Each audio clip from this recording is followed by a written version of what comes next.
Smart redesigned the ForTwo. It's two-seat mini car that's about the size of a bowling ball. Actually a little bigger than that, but still a tiny car in every major dimension. We're here at the auto show. It's just been redesigned. Let's see if Smart bold a strike on this one.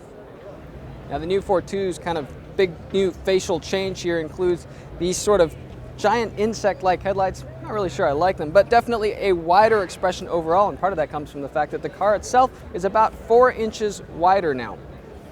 Still a very short car, bumper to bumper, at about 106 inches. But one thing that's been seriously decreased for the new generation is the turning circle on the Smart ForTwo. It's down to about 22.8 feet, Smart says. That's down about 6 feet versus last year's ForTwo. And it's about a third less than a car like the Toyota Corolla, so you'll be wanting to make U-turns everywhere now.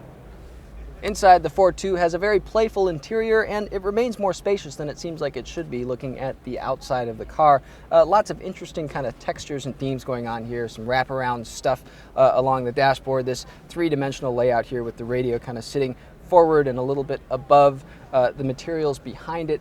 Smart says this covering over the dashboard is actually supposed to simulate the canvas on the outside of an athletic shoe. I guess it does that in an all right sort of way.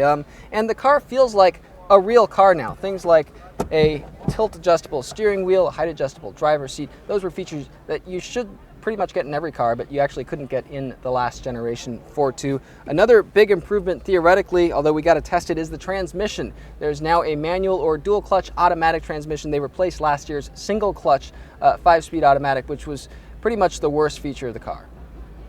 A two-piece tailgate sort of cements the ForTwo's city-friendly credentials. A little more work to open here, but obviously if you're looking behind the car, if you backed up against a brick wall or something in a tight city area, not as much clearance required to open the door behind the car. Now, not a ton of cargo room, as you can expect. Enough room for some groceries, maybe a small overnight bag, but nothing really big if you're going to throw in full-size suitcases or something. But if you do have to occasionally go do a Home Depot run or something, the passenger seat folds down like so you can fit in some longer items.